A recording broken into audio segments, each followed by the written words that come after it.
Assalamualaikum warahmatullahi wabarakatuh.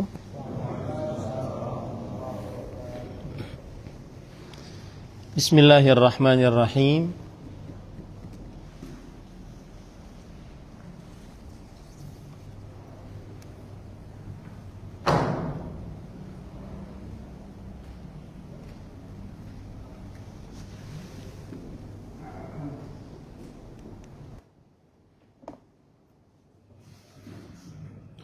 Bismillahirrahmanirrahim.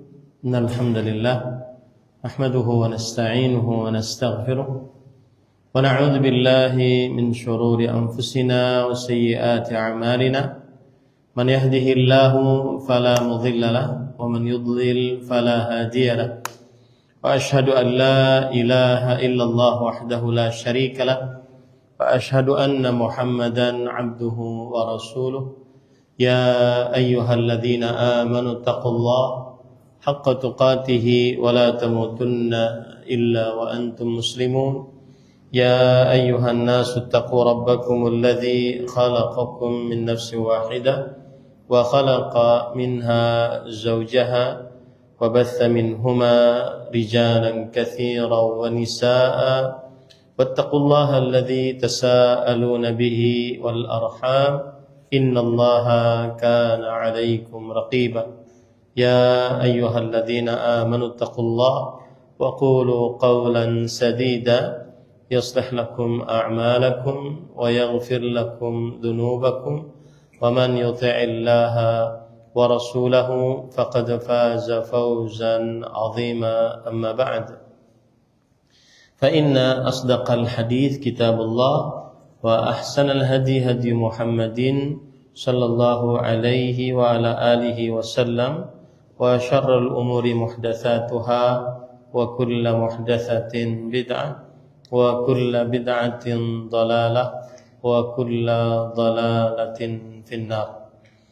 Alhamdulillah, kita bersyukur pada Allah Subhanahu wa taala pada hari ini, hari Sabtu pagi 25 Al-Muharram 1448 Hijriah, bertepatan dengan 11 Juli 2026. Kembali kita dimudahkan oleh Allah Subhanahu wa taala untuk duduk bersama di Masjid Al-Barkah Sawah Baru dalam sebuah kajian dengan membaca kitab Al-Wasail Al-Mufidah Lil Hayatis Sa'idah, meraih hidup bahagia, yang ditulis oleh Fadilat Asy-Syaikh Al-Allamah Abdurrahman bin Nasir As-Sa'di rahimahullah.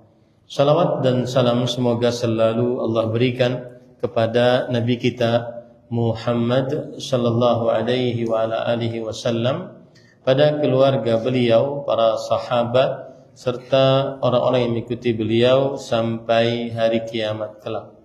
Dengan nama-nama Allah yang husna dan sifat-sifatnya yang mulia, kita berdoa, Allahumma inna nas'aluka ilman nafi'an wa rizqan tayyiban wa amalan mutaqabbala. Allahumma amin. Ahibati fillah, afani Allah wa iyyakum.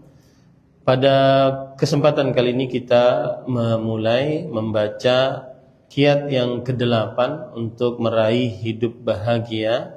Penulis rahimahullahu taala berkata tentang kiat yang ke-8,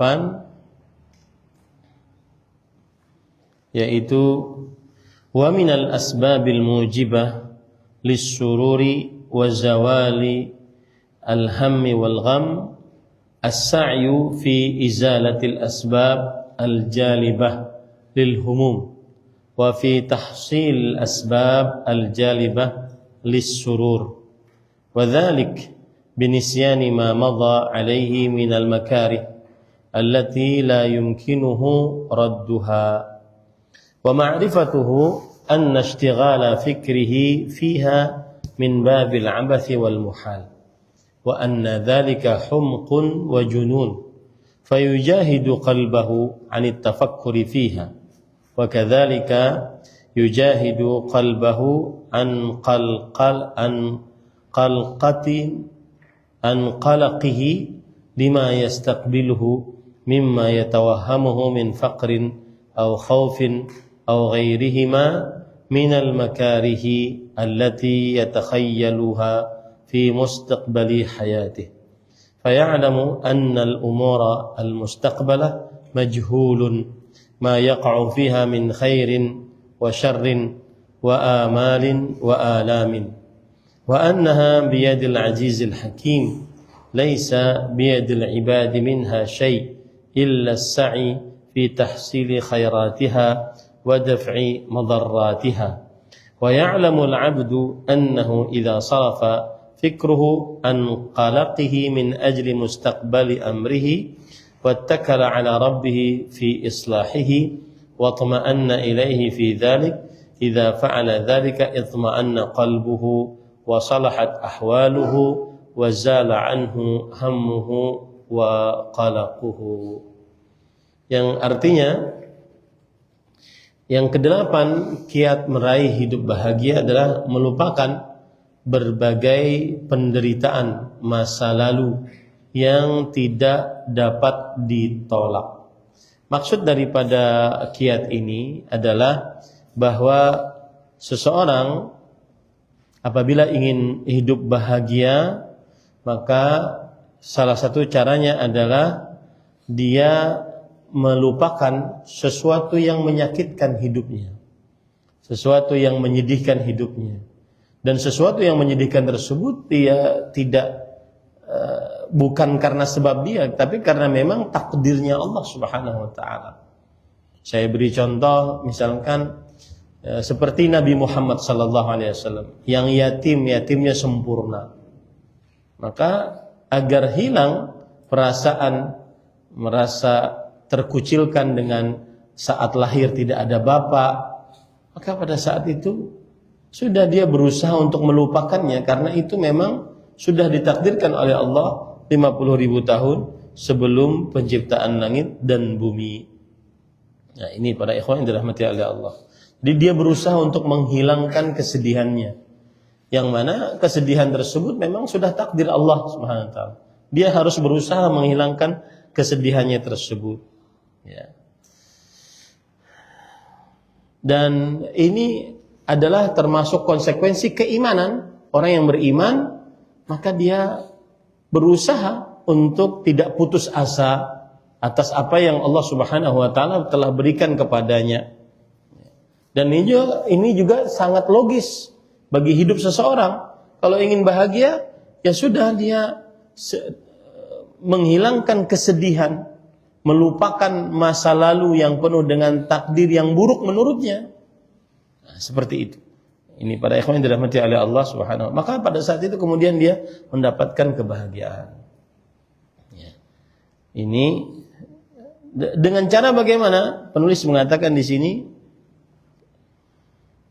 beliau berkata, di antara upaya menyingkirkan sebab-sebab yang mendatangkan kegelisahan dan meraih sebab-sebab yang mendatangkan kebahagiaan adalah melupakan berbagai kesulitan yang telah berlalu yang tidak dapat ditolak.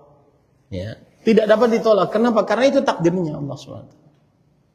Sudah berusaha melupakan sesuatu yang menyedihkan yang sudah lalu. Toh sudah lalu juga dan ternyata itu tidak bisa dia tolak. Dia berusaha untuk melupakan hal tersebut.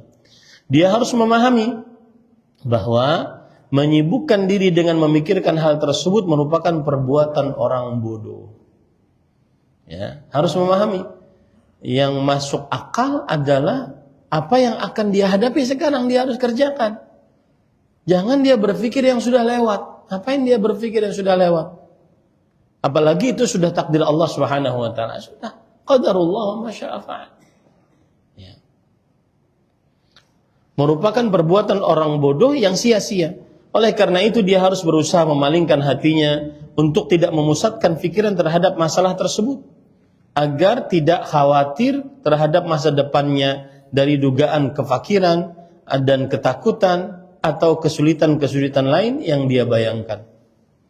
Ya. Misalkan dia berusaha, kemudian modalnya pas-pasan, ternyata juga hasilnya tidak menguntungkan. Maka pada saat itu dia berusaha untuk menghadapi hari-hari depan. Jangan dia kemudian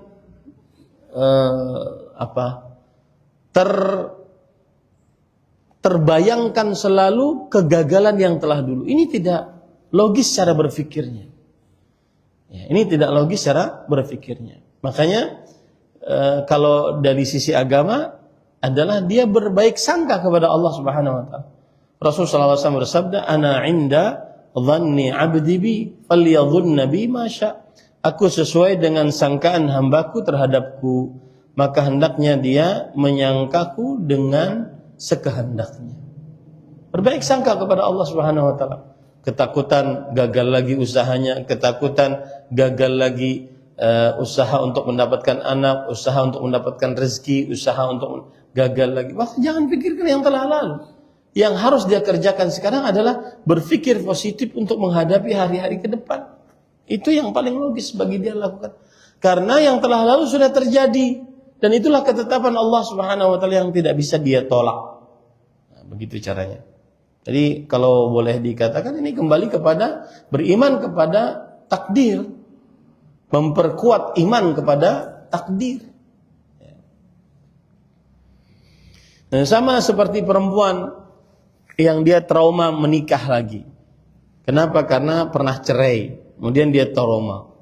Maka tidak boleh seorang perempuan untuk memutuskan tidak mau menikah. Nah, Nabi sallallahu alaihi wasallam anit tabattul. Rasul sallallahu alaihi wasallam melarang untuk tidak menikah.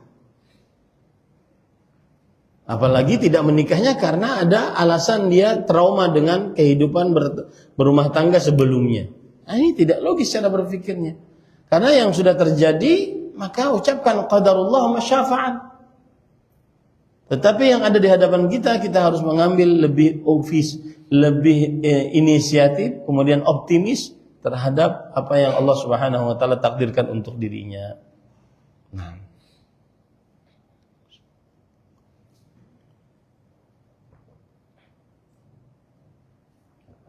Nah, kemudian penulis berkata, dia juga memahami bahwa kehidupan masa depan tidak ada yang mengetahui. Nah ini, wa ma tadri nafsun madza taksibu ghadan. Itu logisnya. Seseorang tidak mengetahui apa yang akan dia perbuat besok hari, sebagaimana disebutkan dalam surat Luqman. Wa ma tadri nafsun madza taksibu ghadan. Apakah dia akan mengalami kebaikan atau keburukan, terpenuhinya harapan atau malah kepedihan? Karena sesungguhnya semua itu berada di tangan yang maha perkasa dan bijaksana. Manusia tidak berwenang sedikit pun di dalamnya kecuali berusaha untuk mendapatkan kebaikan masa depannya dan menghindari segala sesuatu yang membahayakannya. Seseorang yang mengetahui bahwa ketenangan dapat diraih jika dia menyingkirkan pikirannya dari kekhawatiran terhadap masa depannya, kemudian dia bertawakal kepada Allah dengan memperbaiki nasib kehidupannya, maka hatinya akan tenang, kondisinya akan membaik, serta rasa gundah dan kekhawatiran dalam dirinya akan hilang. Seakan-akan kita disuguhkan oleh Fadilat Syekh Abdurrahman bin Nasir As-Sa'di, penulis kitab ini, mengatakan kalau ingin tenang maka kuatkan takdirmu, bahwa apa saja yang sudah kamu dapati dari kegelisahan takdir-takdir yang buruk yang masa lalu, maka kuatkan takdirmu bahwa itu sudah terjadi. Qadarullah wa ma syaa fa'al. Allah mempunyai hikmah di dalam penciptaannya. Asa an takrahu syai'an wa huwa khairul lakum, asa an tuhibbu syai'an wa huwa syarrul lakum. Wallahu ya'lamu wa antum la ta'lamun. Mungkin kalian menginginkan sesuatu itu adalah buruk bagi kalian. Mungkin kalian menginginkan membenci sesuatu padahal itu adalah baik bagi kalian. Allah yang lebih mengetahui dan kalian tidak lebih mengetahui. Kemudian dalam ayat yang fa'asa an takrahu syai'an wa yaj'al Allahu fihi khairan katsira. Mungkin kalian membenci sesuatu padahal Allah menjadikan di dalam sesuatu yang kalian benci kebaikan yang banyak.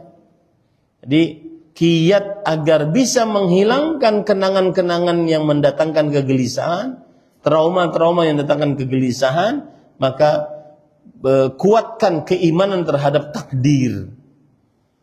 Bagaimana cara menguatkan keimanan terhadap takdir? Bahwa ucapkan qadarullah wa masya'a fa'al.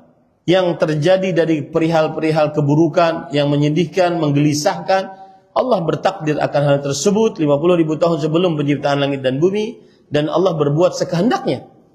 Kemudian setelah itu yakinkan di dalam qalbu, i'lam annama asabaka lam yakun liyukhti'ak wa ma akhta'aka lam yakun liyusibak. Ketahuilah apa yang menimpamu karena memang sudah takdirmu tidak akan meleset darimu, dan apa yang belum kamu dapatkan karena memang belum takdirmu tidak akan kamu dapatkan.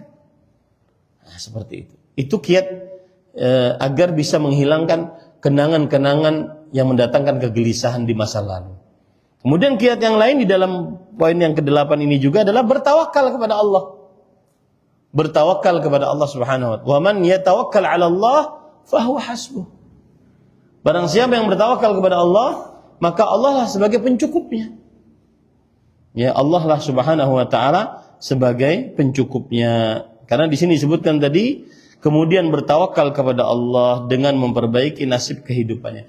Jangan pernah bersandar kepada selain Allah, walau kepada diri sendiri, walau sekejap mata. Makanya doa kita kan, ya hayyu ya qayyum birahmatika astaghith, aslih li sya'ni kullah, fala takilni ila nafsi tarfatain. Wahai yang maha hidup dan maha berdiri sendiri, dengan rahmatmu, ini bertawasul dengan sifat Allah, dengan rahmatmu aku meminta pertolongan dalam keadaan yang sempit. Perbaikilah seluruh kehidupanku, seluruh urusanku dalam kehidupanku, dan janganlah sandarkan diriku kepada diriku walau sekejap mata. Jangan sandarkan diriku kepada diriku walau sekejap mata. Dengan begitu kegelisahan-kegelisahan di masa lalu akan hilang. Karena kita bersandar kepada Allah yang mengatur segala perkara. Nah, dan ini banyak di zaman sekarang terjadi seperti ini, kegelisahan-kegelisahan, ya, overthinking, kemudian was-was. Bahkan bukan untuk kegelisahan yang sudah terjadi, yang belum terjadi dia gelisah. Ya, terlalu overthinking banyak sekali. Ya, kemudian terlalu merasa was-was. Nanti kalau saya keluar rumah, nanti di jalan ada begal gimana? Nanti kalau saya ke masjid, nanti ada orang yang menculik saya gimana?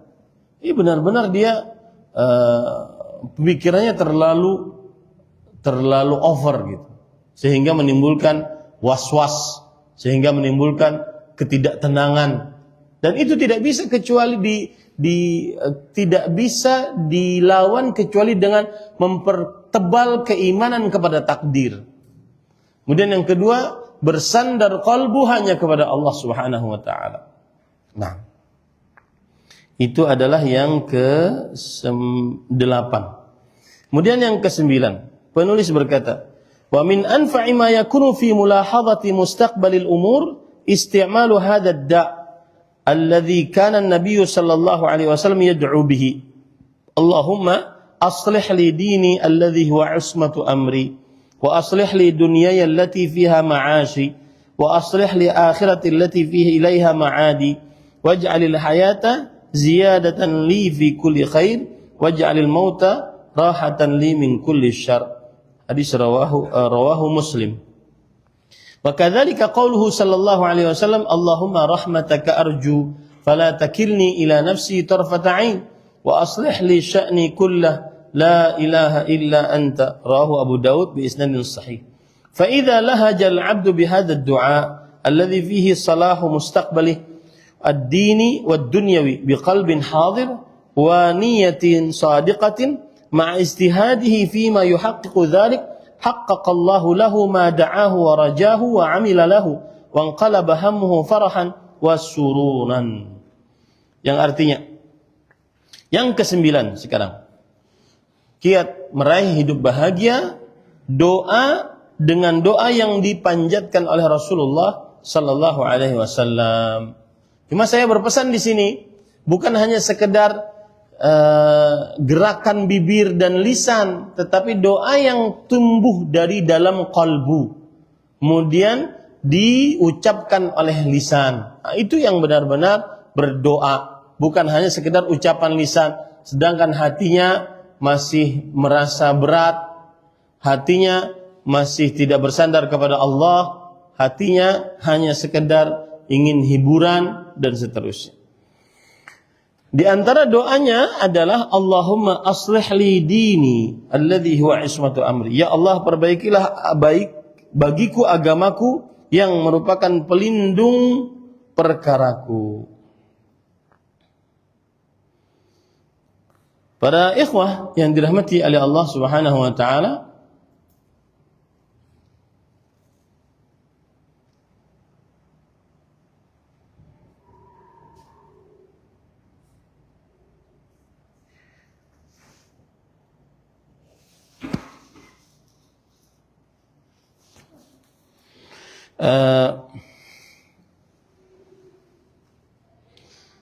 Nabi Muhammad sallallahu alaihi wasallam berdoa dengan doa ini agar hilang keresahan, agar hilang kegelisahan. Dan seseorang di hidupnya diperbaiki oleh Allah, ini adalah termasuk daripada permintaan yang paling agung dari seorang hamba, permintaan yang paling penting dari seorang hamba ketika dia meminta kebaikan urusan dunianya.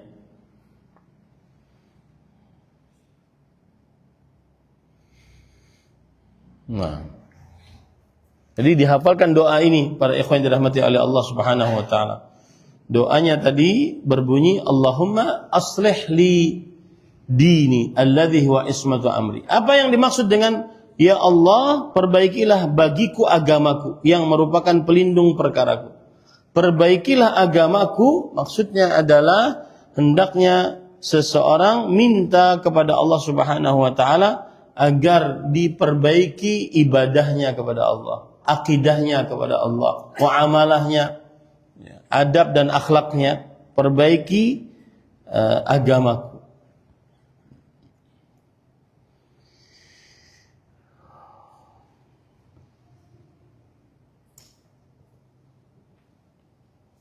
Nah,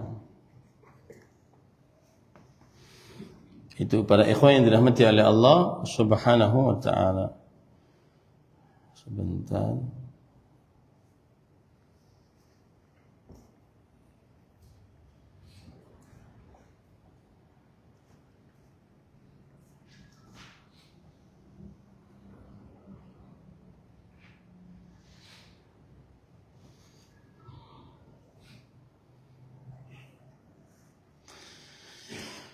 La ilaha illallah.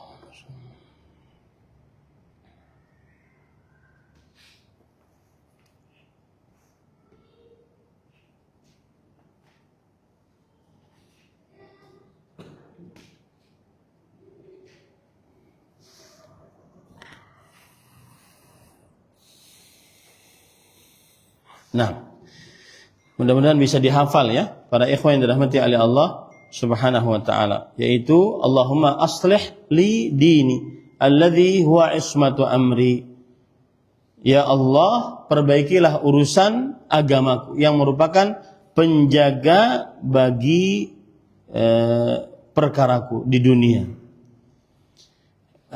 Ada orang yang mengerjakan ketaatan kepada Allah, maka pasti akan dijaga oleh Allah Subhanahu wa ta'ala. Itu adalah sebuah janji Allah Subhanahu wa ta'ala. Man amila salihan min dzakarin aw untha wa huwa mu'min falanuhyiyannahu hayatan thayyibah wa lanajziyannahum ajrahum bi ahsani ma kanu ya'mal. Barang siapa yang beramal saleh dalam baik laki-laki ataupun perempuan dalam keadaan dia beriman, dalam keadaan dia beriman, maka sungguh kami akan berikan kepadanya kehidupan yang baik. Ada semacam hubungan antara kesalihan dengan kehidupan yang baik. Ada semacam hubungan erat antara ketakwaan kepada Allah dengan kenyamanan, kebahagiaan hidup. Ya. Kenyamanan dan kebahagiaan hidup. Makanya Imam Al-Qayyim berkata, man aslaha bainahu wa bainallah, aslaha bainahu wa bainan nas. Barang siapa yang memperbaiki hubungannya dengan Allah, maka Allah akan perbaiki hubungannya dengan manusia. Jadi baik. Man aslaha sariratahu, aslahallahu alaniyatah. Siapa yang memperbaiki keadaan rahasianya saat tidak dilihat oleh orang, manusia, maka Allah akan perbaiki keadaan lahiriahnya. Nah, ini maksudnya. Seseorang berdoa kepada Allah Subhanahu wa taala melalui doa Rasulullah, Allahumma aslih dini alladzi huwa ismatu amri. Ya Allah, perbaikilah agamaku yang merupakan penjaga perkaraku. Kemudian yang kedua doanya, wa aslih dunyaya allati fiha ma'ashi. Dan ya Allah, perbaikilah duniaku yang di dalamnya aku tinggal. Memperbaiki dunia bukan hanya sekedar harta yang banyak, jabatan yang tinggi, ya, kemudian istri yang banyak, bukan. Memperbaiki dunia diantaranya adalah seseorang dimudahkan oleh Allah untuk mengerjakan ketaatan. Itu dunia. Jadi nikmat Allah itu banyak. Salah satu nikmat Allah adalah kelezatan saat beribadah kepada Allah Subhanahu wa taala. Itu salah satu nikmat Allah Subhanahu wa taala. Maka kita memohon kepada Allah agar diperbaiki urusan di agama kita. Urusan agama kita. Allahumma aslih li dini alladhi wa ismatu amri wa aslih li dunyaya allati fiha ma'ashi. Perbaikilah urusan kehidupanku yang di dalamnya aku tinggal. Wa aslih li akhirati allati ilaiha ma'adi. Dan perbaikilah untukku akhiratku yang di sana tempat kembaliku. Akhirat, perbaikan akhirat bagaimana? Yaitu seseorang dimudahkan untuk beribadah yang ikhlas sehingga diterima oleh Allah dan pahalanya dia dapatkan di akhirat. Makanya disebutkan tadi allati ilaiha ma'adi, yang di sana tempat kembaliku. Waj'alil hayata ziyadatan li fi kulli khair, dan jadikanlah kehidupan sebagai tambahan untukku di dalam segala kebaikan. Wal mauta rahatan li min kulli syarr, dan kematian sebagai tempat istirahatku dari segala keburukan. Nah, ini para ikhwan yang dirahmati oleh Allah Subhanahu wa taala. Di dalam doa ini terdapat berbagai macam pelajaran. Yang pertama, hal yang paling harus dijaga dalam kehidupan seseorang yang ingin bahagia adalah agamanya. Kalau ada pilihan menjaga agama tetapi kehilangan dunia, atau menjaga dunia tapi kehilangan agama, antum pilih yang mana? Ya, menjaga agama dan tidak kehilangan dunia. Begitu ya para ikhwah. Tetapi yang paling berharga di dunia ini adalah agama. Agama seseorang yang mencakup akidah, ibadah, muamalah, adab, dan akhlak. Nah, ini para ikhwan yang dirahmati oleh Allah Subhanahu wa ta'ala.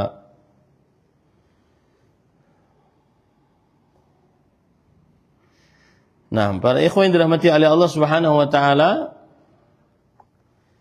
kemudian pelajaran dari hadis ini juga adalah perbaikan dunia yang dimaksud adalah seseorang mendapatkan harta yang halal, kemudian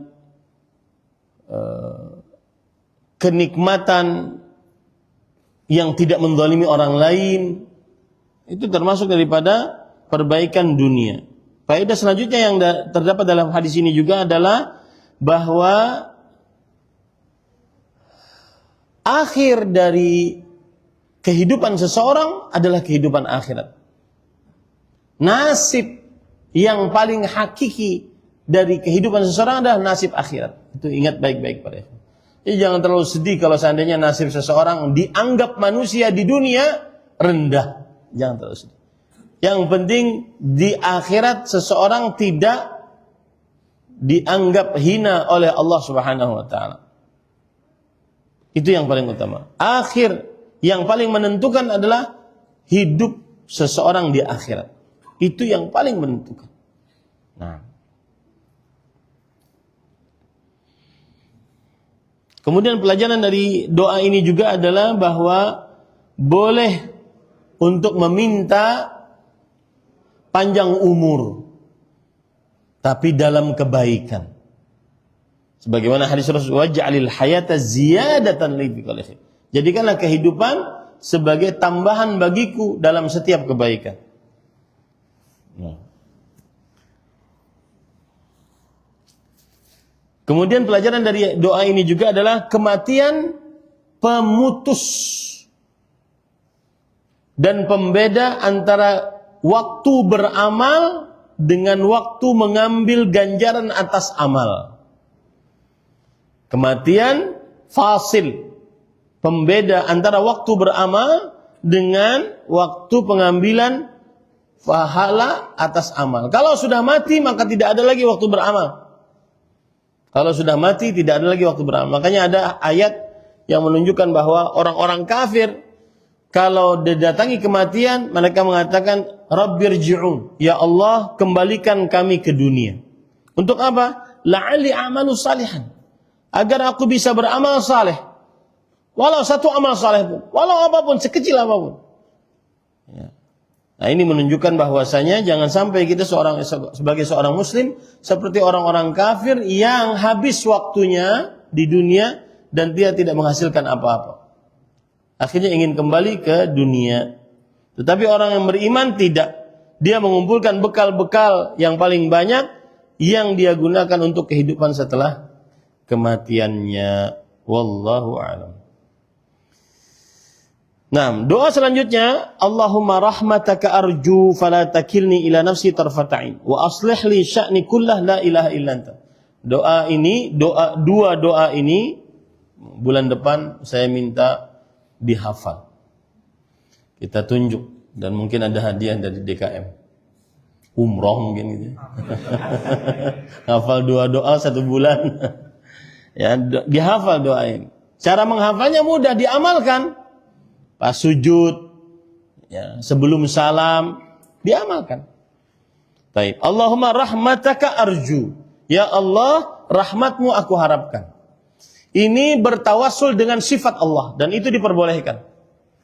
Bertawassul dengan sifat Allah sama dengan bertawassul dengan Allah Subhanahu wa taala.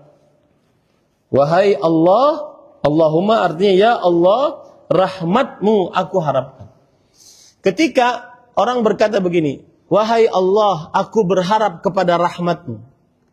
Ini boleh.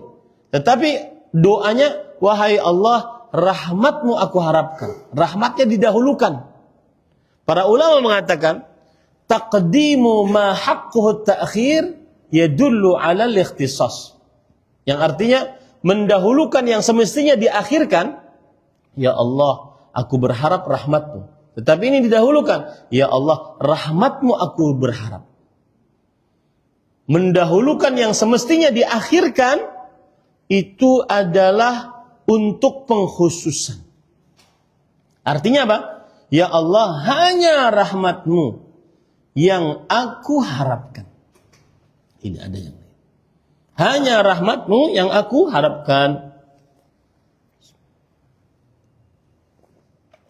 Maka fala takilni ila nafsi tarfata'in. Maka janganlah engkau serahkan, sandarkan urusanku kepada diriku walau sekejap mata. Kalau ada yang bertanya, Ustaz boleh enggak ditambah lagi? Walau sekejap matanya, wala aqalla min dzalik. Atau lebih kecil dari sekejap mata. Ada enggak yang lebih kecil dari sekejap mata? Ada dong. Sekejap mata kita kejap. Ada yang lebih kecil dari sekejap mata. Jangan juga sandarkan diri kita kepadanya. Walau sekejap mata. Atau lebih kecil dari sekejap mata. Boleh enggak berdoa seperti? Jawabannya boleh. Jawabannya apa? Boleh. Nah. Wa aslih li sya'ni kullah. Dan perbaikilah seluruh urusanku. La ilaha illa anta. Tidak ada ilah yang berhak diibadahi selain engkau. Baik, pelajaran yang kita bisa ambil dari hadis ini para ikhwah yang dirahmati oleh Allah Subhanahu wa taala.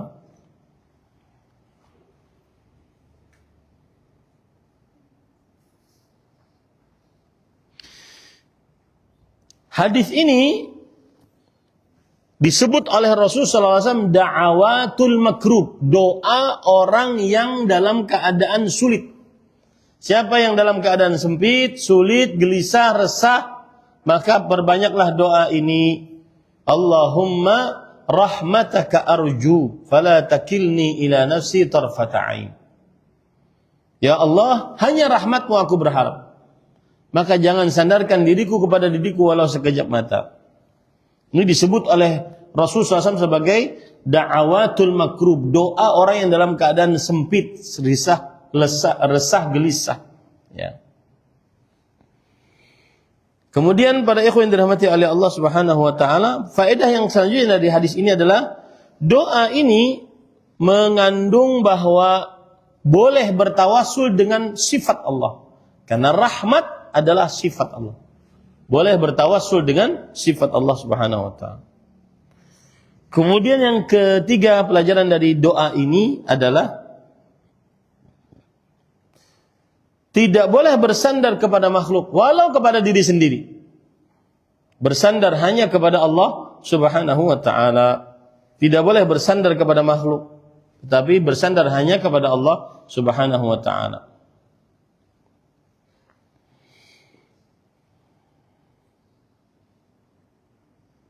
Kemudian yang ketiga pelajarannya adalah salah satu hal yang bisa dijadikan sebagai bacaan saat berdoa dalam keadaan sempit adalah kalimat tauhid.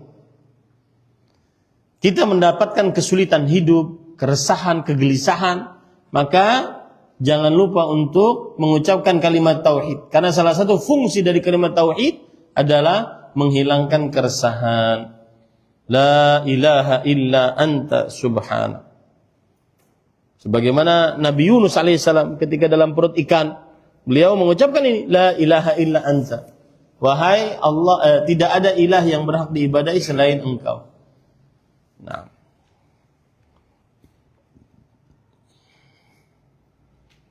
Kemudian para ikhwan yang dirahmati oleh Allah Subhanahu wa taala,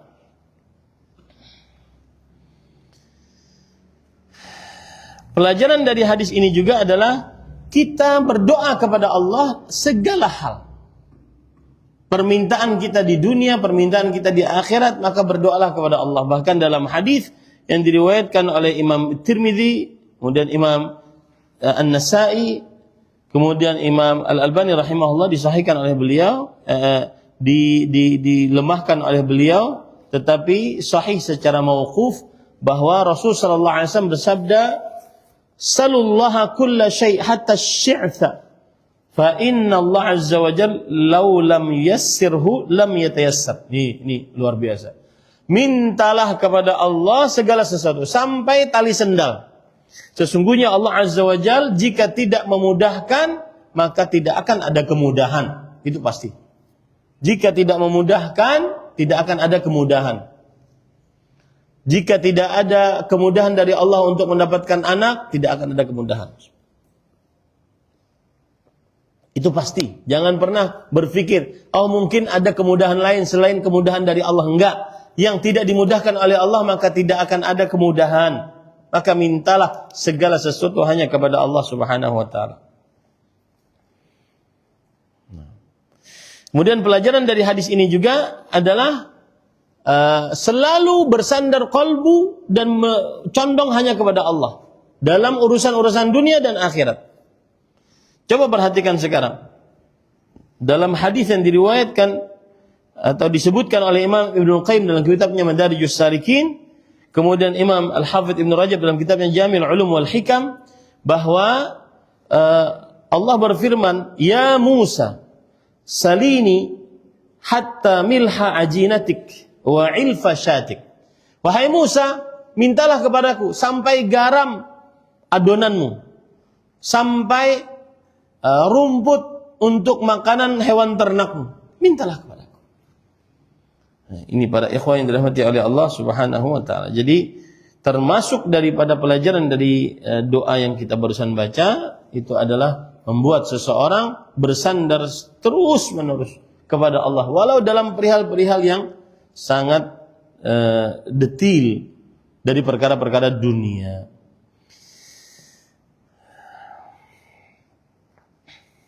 Jadi kenapa ada ucapan tadi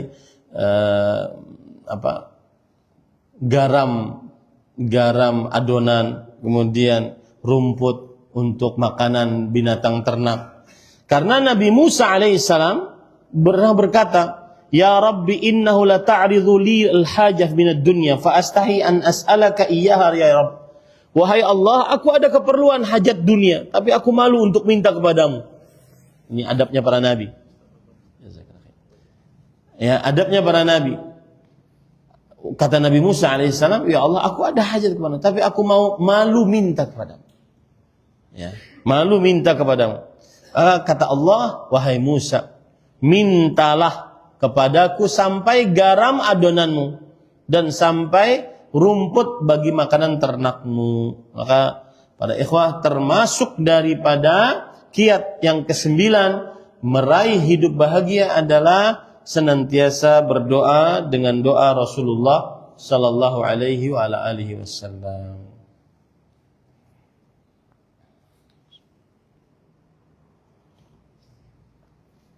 Taib. Yang selanjutnya, penulis berkata, yang ke-9, yang ke-10 ya. Wa min anfa'il asbab li zawalil qalaq wal humum idza hasala 'ala al-'abdi syai'un minan nakabat an yas'a fi takhfifiha bi an yuqaddir aswa' al-ihtimalat allati yantahi ilaiha al-amr wa yuwattina 'ala dhalika nafsahu fa idza fa'ala dhalika falyas'a ila takhfif ma yumkinu takhfifuhu bihasabil imkan fa hadha wa bihadha at-tawtin wa bihadha as-sa'i an-nafi' tazulu humumuhu wa ghumumuhu wa yakunu badlu dhalika as-sa'yu fi jalbil manafi' wa daf'il madar al-maysurah lil 'abdi. Nah, penulis berkata yang artinya yang ke-10, memperkirakan kemungkinan terburuk yang akan menimpanya kemudian menguatkan diri untuk siap menerimanya. Ini bukan su'udzan, bukan. Tetapi sepertinya hasilnya kurang bagus. Maka dia kemudian berbaik sangka kepada Allah Subhanahu wa taala. Ya, dia perkirakan bahwa ini hasilnya kurang bagus, maka dia berbaik sangka kepada Allah Subhanahu wa taala, menguatkan diri untuk siap menerima hal yang menyulitkan kehidupannya, hal yang menyempitkan perasaannya. Penulis berkata, berapa banyak berupaya menganggap ringan beban kesulitan yang ditanggungnya dengan memperkirakan kemungkinan terburuk yang akan menimpanya. Kemudian dia kuatkan dirinya untuk hal tersebut.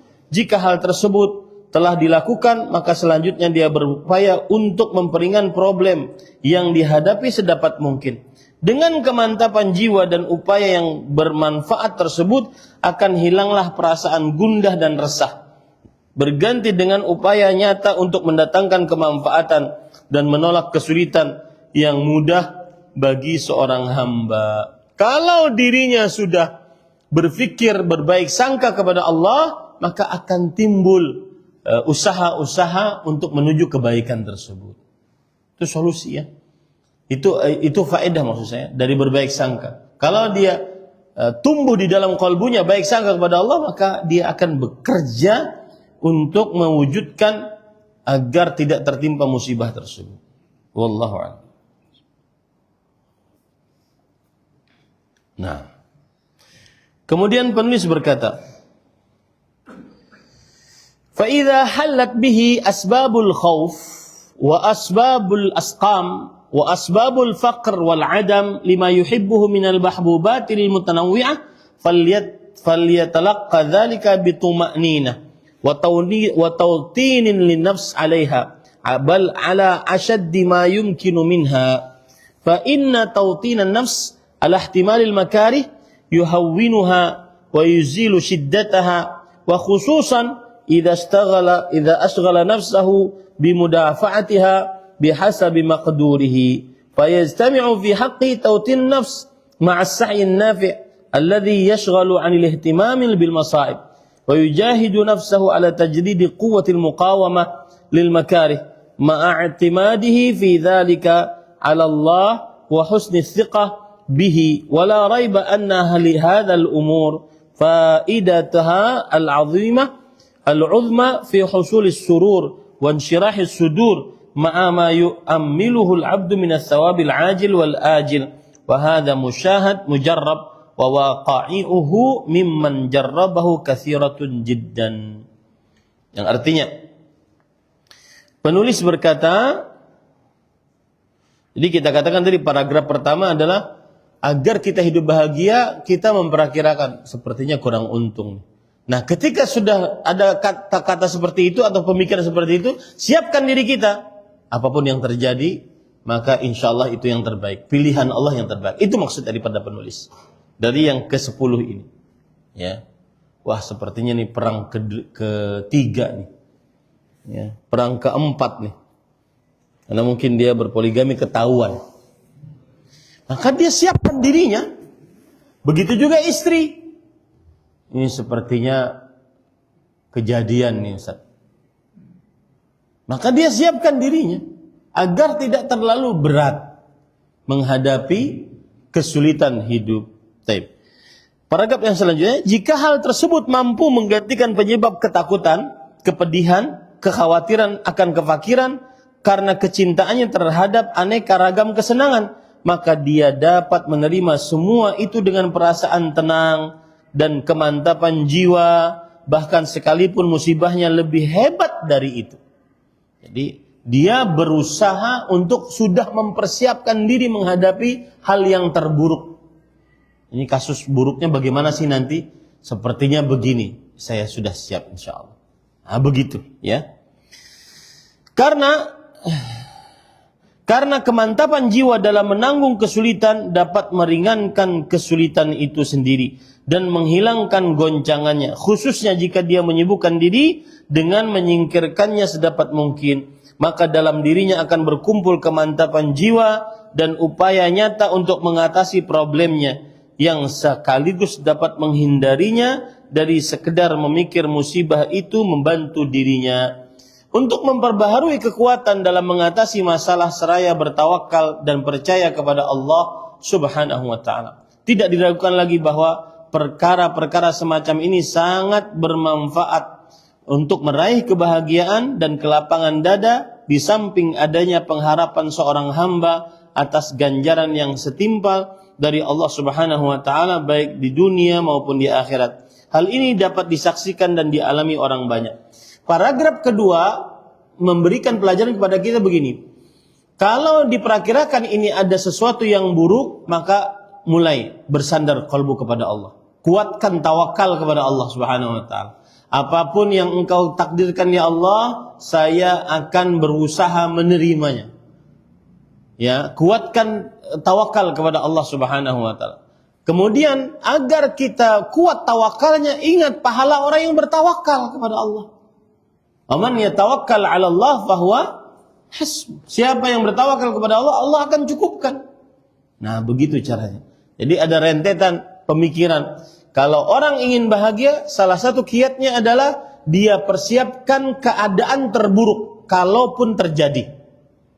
Dengan cara bertawakal kepada Allah. Bersandar qalbu hanya kepada Allah. Ucapkan hasbiyallah wa ni'mal wakil. Kemudian agar kita kuat tawakalnya, maka yakini baik-baik bagaimana pahala orang-orang yang bertawakal kepada Allah Subhanahu wa taala. Salah satu pahalanya adalah Allah akan mencukupkan urusannya. Wallahu a'lam. Nah, itu yang ke-10 para ikhwah yang dirahmati oleh Allah Subhanahu wa taala. Dan ini hampir sama, yang ke-10, yang ke-11, ke-12, ya, kita baca karena dia hampir sama saja. Ke-11, ke-12. Baru yang ke-13 berbeda nantinya. Kita baca ya. Penulis berkata dalam bahasa Arabnya yang ke-11. Wa min a'zami al-ilajat li amradil qalbi al-'asabiyyah bal wa aidan lil amradi al-badaniyah quwwatul qalbi wa 'adamun ji'ajihi wa infi'alihi lil awham wal khayalat allati tajlibul afkara as-sayyi'ah li'anna al-insana mata istaslama lil khayalat wa anfa'ala qalbuhu lil mu'athirat minal khawfi minal amradi wa ghairiha minal ghadabi wat tashawwush minal asbabil mu'limah wa min tawaqqu'i hudutsil makruh wa zawalil mahab awqa'ahu dhalika fil humum wal ghumum wal amrad al qalbiyah wal badaniyah wal inhiyar al 'asabi alladhi lahu atharuhu sayyi'ah allati qad shahadaha an-nas madarraha al katsira. Artinya, perhatikan baik-baik. Penulis berkata yang ke-11, tidak panik dan larut dalam bayangan-bayangan yang buruk. Ya, tidak panik dan larut dalam bayangan yang buruk. Menenangkan hati dan tidak tenggelam dalam kepanikan atau bayangan dan pikiran-pikiran buruk sangat besar pengaruhnya untuk menghindari tekanan jiwa bahkan penyakit fisik. Ya, kesehatan mentalnya tidak terganggu, kemudian dari kesehatan mentalnya tidak terganggu, akhirnya fisiknya pun sehat. Biasanya orang kalau sering was-was, sering gelisah dengan apa yang akan dia hadapi dari keburukan-keburukan, maka akhirnya yang terjadi jiwanya terasa sempit, selalu merasa diawas-awasi, selalu merasa was-was, selalu merasa kayaknya celaka nih. Tuh kan, tuh ada begal tuh. Ya, jadi seperti itu. Ya, maka begitu juga berpengaruh kepada fisiknya. Ya, kolesterol naik, darah tinggi naik. Akibat dia merasa was-was.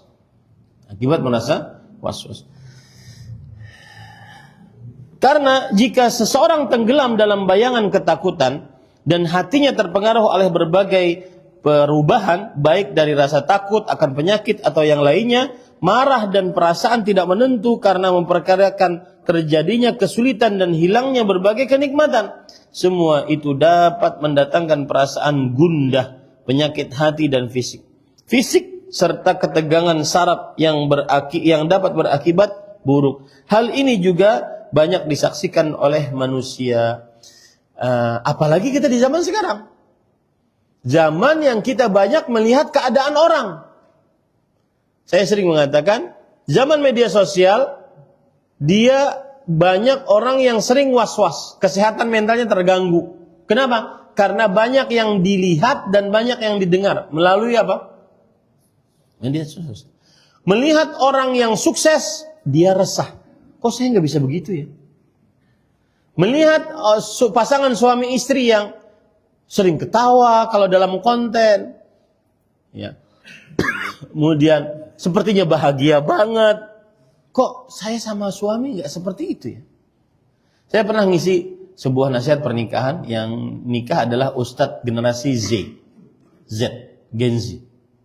Saya katakan, menurut hitungan statistik BPS secara resmi 2025-2026. Banyak pernikahan dan salah satu penyebab terbesar yang pertama adalah pertengkaran. Penyebab pertengkaran yang pertama adalah ternyata setelah menikah tidak sesuai dengan ekspektasi seperti yang dia dapati di media sosial. Ekspektasinya beda. Ya. Apalagi di zaman banyak sinetron, film-film, drakor, dracin, macam-macam. Dia melihat itu seakan-akan kalau saya nikah saya akan dapatkan seperti itu. Ternyata beda. Nah, Akibat di luar ekspektasi inilah akhirnya dia merasa kecewa, bertumpuk, akhirnya menjadi keresahan dan pertengkaran. Itu kalau melihat orang yang bahagia, dia resah. Dan juga kalau melihat orang yang resah, dia semakin resah. Jangan-jangan saya seperti itu. Jadi melihat senang orang resah, melihat orang resah juga tambah gelisah. Nah, ini sering terjadi pada ikhwan. Akhirnya dia panik, akhirnya dia sering was-was. Dan obatnya yang kita sebutkan tadi adalah, yaitu disebutkan oleh penulis di sini. Obatnya adalah dia bersandar qalbu hanya kepada Allah. Tawakal tadi. Tawakal kepada Allah Subhanahu wa taala. Kemudian berbaik sangka kepada Allah Subhanahu wa taala. Kemudian kuatkan keimanan kepada takdir kepada Allah Subhanahu wa taala. Yang mana kita tetapkan annama asabak lam yakul yakhta. Apa saja yang menimpamu yang memang sudah takdirmu tidak akan pernah meleset. Wa ma akhta'ak lam yakul yusibak. Dan apa saja yang belum kamu dapatkan karena memang belum takdirmu tidak akan pernah kamu mendapatkannya. Nah, yang ke-12, yang terakhir dalam pertemuan ini, penulis berkata, wa mata i'tamada al-qalbu 'ala Allah wa tawakkala 'alaihi wa lam yastaslim lil awham wala malakathu al-khayalat as-sayyi'ah wa wathaqa billahi wa tama'a fi fadlihi indafa'at anhu bidzalikal humum wal ghumum. Ini perkataan agung ini. Perhatikan perkataan beliau yang ke-12. Bergantung kepada Allah dan bertawakal kepadanya. Jika hati selalu bergantung kepada Allah, bertawakal kepada Allah, tidak larut dalam bayang-bayang, ketakutan serta pikiran-pikiran buruk, diiringi kepercayaan kepada Allah Ta'ala, seraya mengharap karunia-Nya, maka semua itu akan mengusir perasaan gundah dan sedih, dan menghilangkan berbagai macam penyakit jiwa maupun fisik. Hati akan kembali mendapatkan kekuatan, ketentraman, dan kebahagiaan yang tidak terlukiskan. Tanggal 2 kemarin, 2 Juli, saya melakukan di pesantren saya, melakukan kelulusan angkatan 2. Pesantren kita masih baru, kelulusan angkatan 2. Biasa, salah satu acaranya adalah kesan dan pesan dari santri akhir yang menjadi alumni, Mereka berkata bahwa kami generasi yang 6 tahun di sini, yang saat masuk kami online karena waktu itu 2020 Covid. Kemudian 2020 itu pula kami akhirnya dapatkan banjir di pesantren saya, banjir waktu itu Kalimantan Selatan banjir. Kemudian di 2020 juga kami mendapatkan Covid, ada yang terjangkit Covid. Akhirnya satu pesantren kena.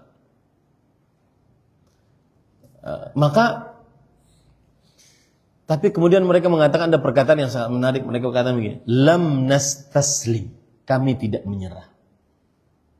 Never surrender, kami tidak menyerah. Ini perkataan agung dan ini perkataan iman. Dan saya bahas waktu itu. Saya bilang orang muslim tidak ada kamus menyerah di dalam hidupnya. Baik mengerjakan ketaatan atau menjauhi maksiat. Enggak ada hal menyerah dalam hidupnya.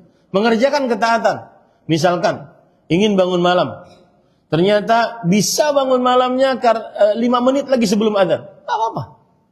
Tergopoh-gopoh berwudu, kemudian sholat hanya bisa 1 rakaat, bahkan hanya bisa takbiratul ihram karena setelahnya adzan. Enggak apa-apa. Tidak ada kamus menyerah dalam hidup seorang muslim. La tai'asu min rauhillah, innahu la yai'asu min rauhillah illal qaumul kafir. Tidak ada, janganlah kalian putus asa dari rahmat Allah. Sesungguhnya tidak ada yang berputus asa dari rahmat Allah kecuali orang-orang kafir. Ini dalam dua hal, baik itu mengerjakan ketaatan atau menjauhi maksiat. La nastaslim, kata mereka. Dan itu tidak dituntun, dan itu yang mengatakan dalam bahasa Arab. Ada semacam kebanggaan di dalam hati seorang yang menemani mereka selama 6 tahun belajar di pesantren. Tumbuh rasa tawakal, dan itu yang paling tinggi yang selalu saya ingatkan kepada santri-santri. Saya katakan, nah, ilmu yang paling besar yang engkau dapatkan di pesantren ini adalah khasyatullah. Hafalan Al-Quran, hafalan hadis Rasul, hafalan mutun. Iya, itu bermanfaat untuk bagi seorang yang ingin menjadi ahli ilmu agama. Tetapi yang lebih tinggi daripada itu semua adalah innamal ilmu khasyatullah. Hakikat ilmu adalah takut kepada Allah. Bersandar qalbu hanya kepada Allah. Tidak pernah putus asa dengan rahmat Allah Subhanahu wa taala.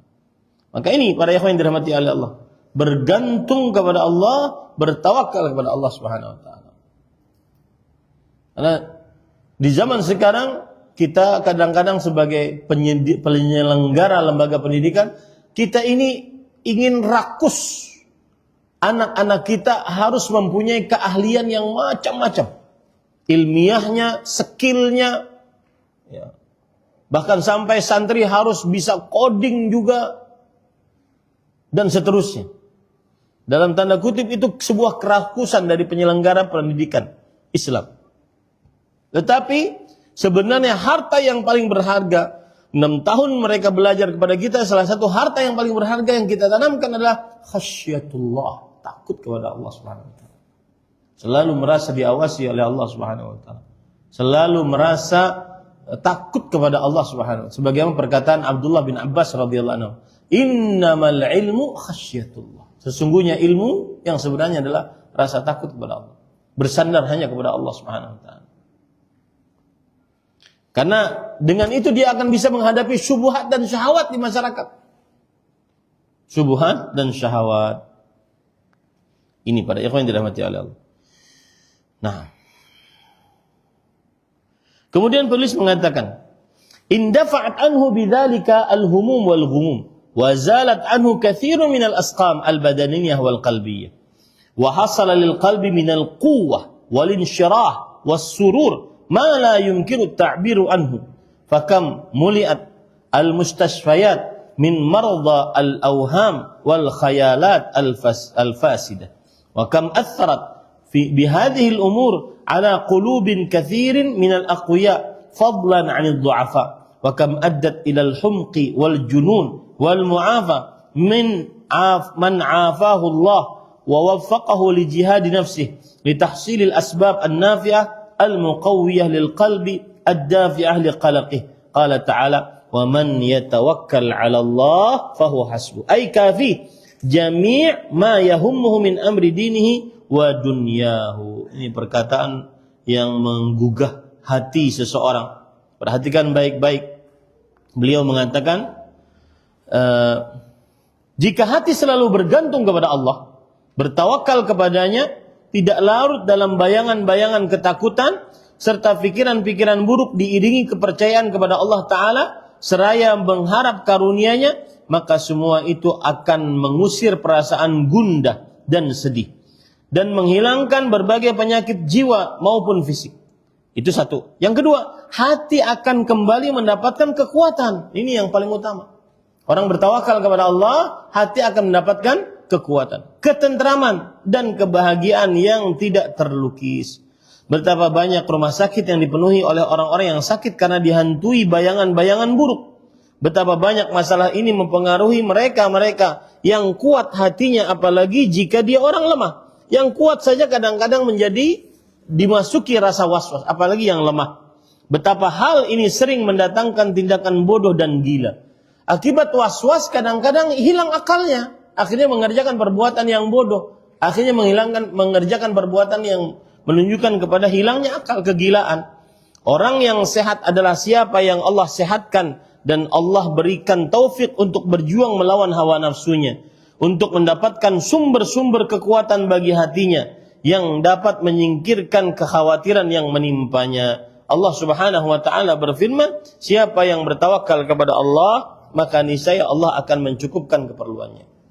Artinya Allah mencukupkan segala keperluan agama dan dunianya. Saya ingin mengupas kata cukup. Sebagian orang ketika dia public figure, perempuan, kemudian bertobat, berhijrah, lalu dia tutup auratnya. Lalu ketika dia mendapatkan kekecewaan sekali setelah hijrahnya, langsung dia berbalik lagi, melepas jilbabnya lagi, hidup di dunia malam lagi, dan seterusnya.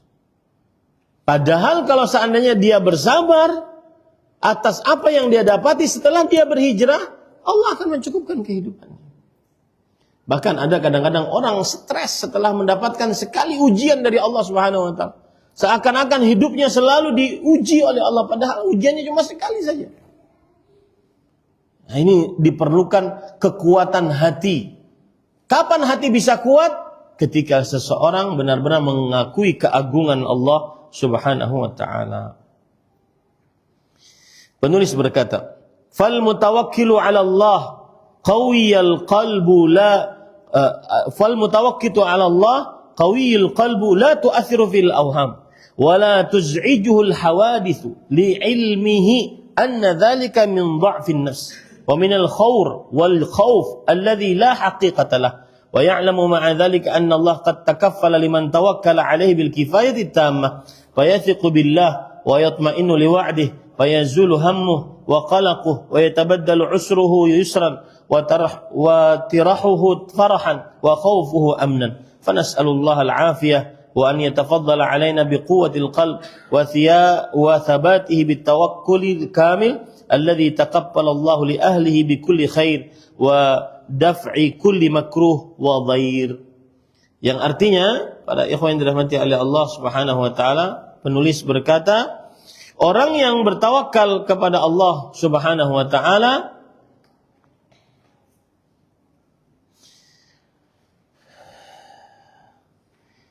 hatinya kuat dan tidak terpengaruh oleh bayang-bayang ilusi dan tidak goncang oleh berbagai macam kejadian. Karena dia tahu bahwa sikap tersebut menunjukkan kelemahan jiwa, ketakutan dan kegelisahan yang tidak beralasan.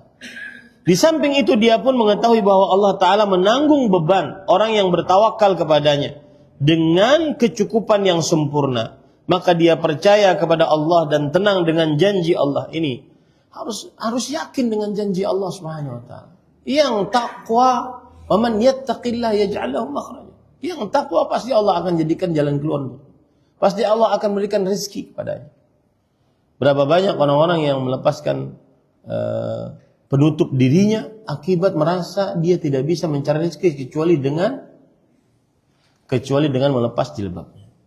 Berapa banyak orang yang trauma akibat suaminya selingkuh misalkan, kemudian dia menjadi seperti hilang, lepas kendali. Tidak demikian menghadapi sesuatu yang menyedihkan, tidak demikian. Ini para ikhwan yang dirahmati oleh Allah. Maka harus mengetahui bahwa Allah tidak akan menanggung beban orang yang bertawakal kepadanya dengan kecukupan yang sempurna. Maka dia percaya kepada Allah, tenang dengan janji Allah Subhanahu wa taala. Sehingga hilanglah kegelisahan dan kekhawatiran. Kesulitan berganti kemudahan, kesedihan berganti kegembiraan, dan takut berganti keamanan. Kita mohon kepada Allah Ta'ala kesehatan, keselamatan, dan memberikan kita karunia berupa kekuatan hati dan keteguhannya dengan tawakal yang sempurna, yang dengan itu Allah akan tanggung segala kebaikannya dan menyingkirkan segala kesulitan dan keburukan yang menimpanya. Apalagi begini para ikhwan, cara berfikirnya adalah seperti hadis Rasul, ajiba rabbuna min qunuti ibadih wa qurbi farajih. Allah heran dengan putus asa seorang hamba, dengan berbalik arahnya seorang perempuan saat mengetahui suaminya berselingkuh. Kemudian dia seperti kuda liar begitu. Saya juga bisa buka. Allah heran dengan orang-orang seperti ini, padahal jalan keluarnya sebentar lagi, mungkin besok. Ya. Nah, ini para ikhwan yang dirahmati oleh Allah Subhanahu. Makanya konsep dari ini semua sebenarnya lari kepada rukun iman yang keenam, al-iman bil qadari khairihi, beriman kepada takdir baik dan buruknya. Taib, itu yang bisa disampaikan para ikhwah yang dirahmati oleh Allah. Alhamdulillah selesai kita kepada kiat yang ke-12. Taib. Ada beberapa pertanyaan yang masuk. Bagaimana dengan trauma yang saya alami dari lisan yang sangat menyakiti dari saudara kandung, yaitu laki-laki. Sudah menghina ilmu Allah yang saya pelajari dan menghina dengan apa yang saya pakai, yaitu baju syar'i, juga menghina suami saya, memelihara jenggot dengan sunnah Rasul sallallahu alaihi wasallam. Apa yang harus saya lakukan, Ustaz? Maka jawabannya adalah bersabar dalam menegakkan sunnah di dalam diri. Rasulullah SAW bersabda, ya'ti 'alan nasi zamanun as-sabiru 'ala dinih kal qabidhi 'alal jamr. Akan datang pada manusia suatu masa orang yang berpegang terhadap agamanya seperti memegang batu api. Harus sabar. Itu kiat yang pertama. Kiat yang kedua adalah tetap menasihati saudara yang sudah menghina sunnah Rasul. Mungkin dia belum tahu, mungkin dia masih terbawa emosi, mungkin dia belum paham, dan seterusnya. Berat memang, akan tetapi dari kesabaran itu diganjar dengan pahala tanpa batas. Rasulullah SAW bersabda, innama yuwaffas sabiruna ajrahum bighairi hisab. Wallahu a'lam. Afwan, bagaimana harapan kita pada anak-anak yang ketika mereka telah dewasa tidak sesuai harapan kita? Mereka masih suka musik, agak susah untuk diajak kajian, dan masih berpakaian belum syar'i, sudah berjilbab namun masih belum syar'i. Kami sadar karena ini kesalahan kami, karena kami juga baru belajar agama sesuai sunnah saat ini. Yang telah kami lakukan saat ini berdoa dan sudah mengajak dan mendakwahi mereka. Maka jawabannya, bersyukurlah Allah telah memberikan petunjuk untuk berdoa. Karena siapa yang berdoa, Allah tidak akan pernah hinakan doanya. Rasulullah SAW bersabda, innallaha hayyun karim. Allah itu maha pemalu dan maha pemurah. Yastahi min abdihi idza rafa'a yadayhi an yaruddahu masifat. Allah malu terhadap hambanya jika hambanya mengangkat kedua tangan dan dikabulkan dengan tangan kosong. Maka tetaplah berdoa kepada Allah dan terus meyakinkan di dalam doanya agar Allah memberi petunjuk kepada anak tersebut. Karena yang seperti ini para ikhwah, ketika kita sudah tidak membiasakan dari kecil, kita pun juga berhijrah baru setelah beberapa tahun menikah, sudah anak-anak apalagi sudah dewasa, sudah mengenal dunianya, maka mereka agak kaget dan shock. Kenapa bapak ibu sekarang seperti ini? Maka itu tidak ada lain yang bisa kita ketuk hatinya, untuk mengetuk hatinya kecuali doa. Jangan pernah remehkan doa. Itu pesan guru saya, Syekh Abdul Razak bin Al-Muhsin. Ad-du'a miftahu kulli khair. Doa kunci segala kebaikan. Kemudian yang kedua, terus diajak. Jadi doa dulu, hubungi Allah dulu. Perbaiki ketakwaan kita kepada Allah dulu. Perbagus hubungan kita dengan Allah. Maka niscaya kita akan mudah untuk berdakwah kepada Allah Subhanahu wa taala. Berdakwah, mendakwahi anak. Dan saya berpesan kepada orang tua yang seperti ini, jangan terlalu sibuk dengan urusan luar rumah tangga Anda. Sibukkan diri dengan keluarga, dengan anak-anak. Itu salah satu prestasi yang harus dicapai baik-baik oleh terutama para istri dan juga para bapak, para suami. Prestasi keluarga adalah senantiasa yang harus kita capai. Anak-anak menjadi anak-anak yang menutup auratnya sesuai dengan batasan-batasan syariat. Wallahu a'lam. Kita bersabar dan menerima dengan kondisi kurangnya harta. Tapi di zaman ini kita mau daurah harus bayar. Mau sekolah sunnah mahal. Mau haji kondisinya hanya bisa diakses orang-orang kaya. Banyak ustadz hanya dekat dan kenal dengan orang-orang kaya. Sedangkan orang miskin salaman aja susah. Akhirnya membuat orang-orang yang susah, yang sudah ngaji, jadi mengejar dunia. Karena zaman sekarang apa-apa butuh uang. Mohon nasihatnya. Nasihat saya adalah yang pertama untuk daurah. Saya akan kupas satu-satu. Untuk daurah yang berbayar, ikuti yang gratis. Seperti ini yang gratis banyak. Kemudian untuk sekolah yang mahal, maka cari sekolah yang murah. Bahkan ada yang gratis. Kemudian adapun untuk kondisi haji, alhamdulillah haji tidak diwajibkan kecuali bagi yang mampu. Haji tidak diwajibkan kecuali. Kalau semua manusia itu kaya, apa yang terjadi, Pak? Kiamat, Pak. Kalau nggak ada yang miskin di dunia ini, kiamat. Kan ada hadisnya. Nanti orang bersedekah, kemudian sedekahnya akan kembali lagi kepada dia. Karena semuanya istafadhal mal. La taqumu hatta yastafidhal mal. Hadisnya begitu. Tidak akan dibangkitkan hari kiamat sampai harta melimpah ruah. Orang yang bersedekah akan kembali lagi kepada dirinya. Jadi para ikhwan yang dirahmati oleh Allah Subhanahu wa taala, sudah menjadi sunnatullah, ketetapan Allah dalam kehidupan ini, ada yang kaya, ada yang miskin. Maka yang miskin dia hidup di dalam alur kemiskinannya. Dalam artian mencari sekolah yang sesuai dengan levelnya, kemudian mencari kajian yang di masjid tidak harus berbayar. Dan untuk kajian berbayar saya sudah kupas dalam beberapa tulisan saya. Kemudian untuk haji tidak diwajibkan kecuali bagi yang mampu. Artinya kita tidak akan diminta pertanggungjawaban oleh Allah Subhanahu wa taala kalau tidak mampu untuk berumrah, untuk berhaji. Ya, walillahi 'alan nas hajjul bait man istata'a ilaihi sabila. Allah mewajibkan manusia untuk berhaji ke Baitullah bagi siapa yang mampu, yang sanggup saja. Yang tidak sanggup tidak ada kewajiban. Kemudian banyak ustadz hanya dekat dan kenal dengan orang-orang kaya. Mudah-mudahan nanti ustadz bisa diberi nasihat oleh sesama ustadznya, ya. Dan mudah-mudahan kita berbaik sangka kepada ustadz tersebut bahwa ketika dia berhubungan dengan siapapun, baik yang diluaskan rezekinya atau disempitkan rezekinya, dia tetap sama saja.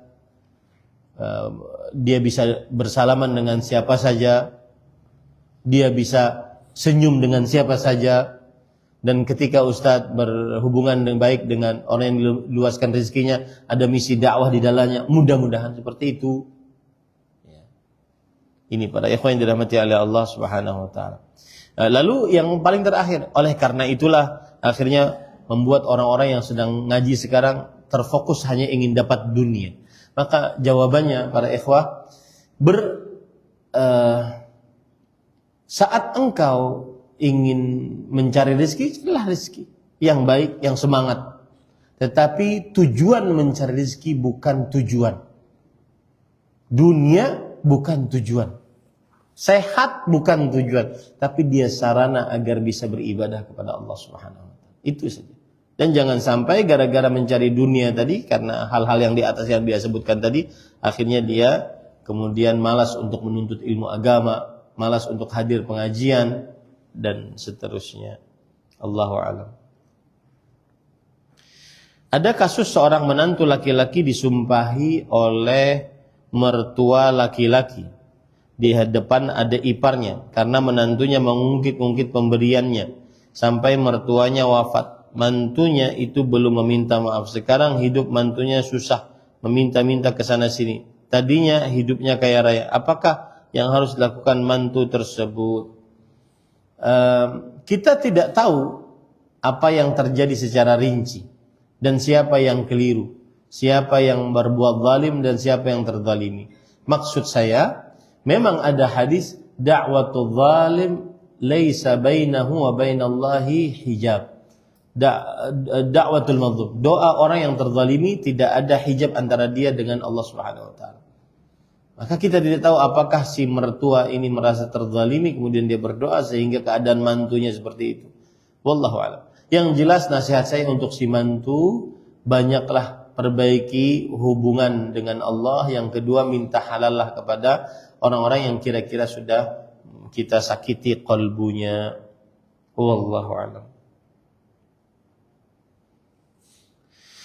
Saya seorang istri yang belum pernah sekalipun umrah. Beberapa waktu lalu Allah memberi saya rezeki melalui salah satu teman berupa sejumlah uang untuk pergi melaksanakan ibadah umrah. Qadarullah, suami masih ingin menunda dengan berbagai macam alasan dan saudara saya yang lain juga tidak ada yang bisa menemani saya bersafar. Pertanyaan, apakah diperbolehkan saya pergi bersafar untuk umrah yang pertama kali ini tanpa mahram?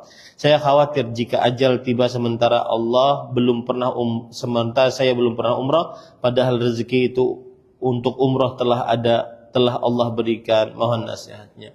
Maka jawabannya, secara hukum fikih terjadi khilaf di antara para ulama tentang hukum umrah yang wajib dan dan haji yang wajib. Apakah boleh tanpa mahram atau tidak? Dan saya lebih condong kepada pendapat bahwa tetap wajib dengan mahram.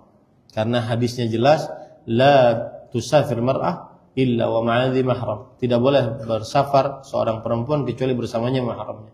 Kemudian ada seorang suami mengatakan, inna mar'ati kharajat hajah. Istriku sedang berhaji sekarang, sedangkan aku terdaftar sebagai tentara di dalam peperangan ini dan ini. Maka kata Rasulullah SAW, intaliq fahujja ma'an ra'atik. Berhajilah dan pergilah berhaji bersama istrimu. Ini menunjukkan bahwa wajib, pendapat yang lebih kuat, dan itu yang saya lebih condong kepada pendapatnya dari pendapat para ulama, bahwa tetap wajib bersafar tanpa mahram. Mau haji wajib ataupun umrah yang wajib. Adapun dalil yang menyatakan dari sebagian mazhab di antara mazhab Syafi'i yang mengatakan apabila aman, ada teman-teman yang aman, kemudian keadaan juga aman, maka, dan juga salah satu dalil yang sangat kuat adalah istri-istri Nabi berumrah tanpa mahram, maka wallahu alam, ini hanya pendapat sebagian ulama bahwa istri Nabi berumrah tanpa mahram. Harus digali lagi apakah benar istri Nabi berumrah tanpa mahram.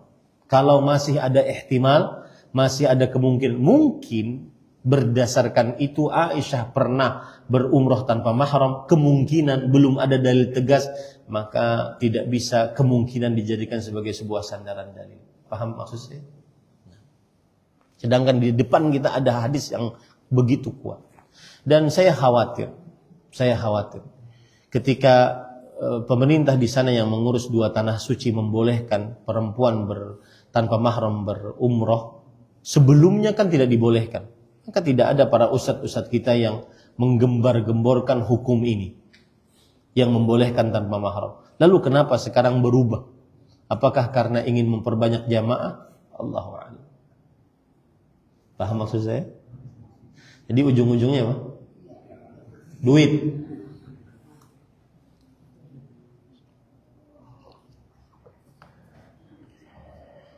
Nah, meskipun ada ilmiahnya, tapi kenapa dari dulu nggak disebutkan itu?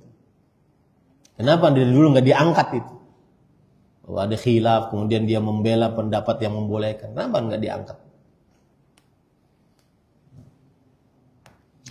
Jadi kalau ditanya, antum salah bertanya kepada ustadznya sih.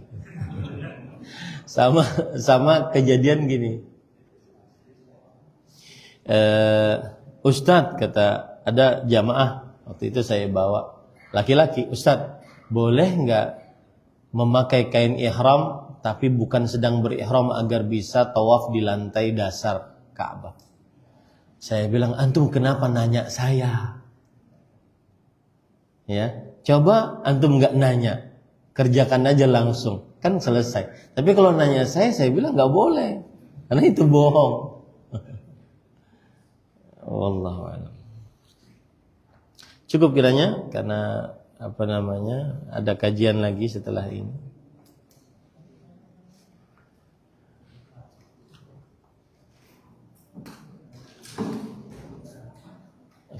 Cukup. Insyaallah cukup waktunya, saya sampai ke tempat yang selanjutnya. Itu yang bisa disampaikan, apa yang baiknya dari Allah Subhanahu wa taala. Mudah-mudahan kita diberikan keberkahan dan afiat oleh Allah Subhanahu wa taala. Saya berpesan betul untuk diri pribadi dan juga para ikhwah sekalian, jujurlah dalam iman kepada Allah, baik di hadapan khalayak ramai, terutama lagi saat sendirian. Pertaruhan iman kita saat sendirian. Jangan sampai saat sendirian kita malah melanggar, melibas semua yang dilarang oleh Allah SWT, terutama di zaman media sosial. Mudah-mudahan kita diberikan kelezatan untuk beribadah kepada Allah SWT. Lezat pergi ke masjid, lezat lapang dada duduk di majelis ilmu, nyaman membaca Al-Quran, tidak ingin cepat-cepat, lezat berzikir, mudah air mata berlinang karena takut kepada Allah.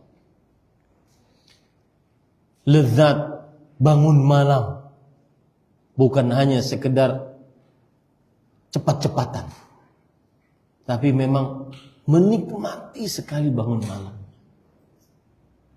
Ini yang saya sering katakan dan ini yang saya bawa bulan ini ketika saya ke Jakarta. Al-ibadah al-mafqudah, ibadah yang hilang dari diri, yaitu lezat mengabdi, menghamba kepada Allah. Sujud yang lama itu sudah hilang. Tangis yang terisak-isak saat sujud di malam hari sudah mulai hilang dari hati kita. Maka taruhan kita saat dalam kesendirian. Mudah-mudahan bermanfaat. Subhanakallahumma wa bihamdika asyhadu an la ilaha illa anta astaghfiruka wa atubu ilaik. Wassalamualaikum warahmatullahi wabarakatuh.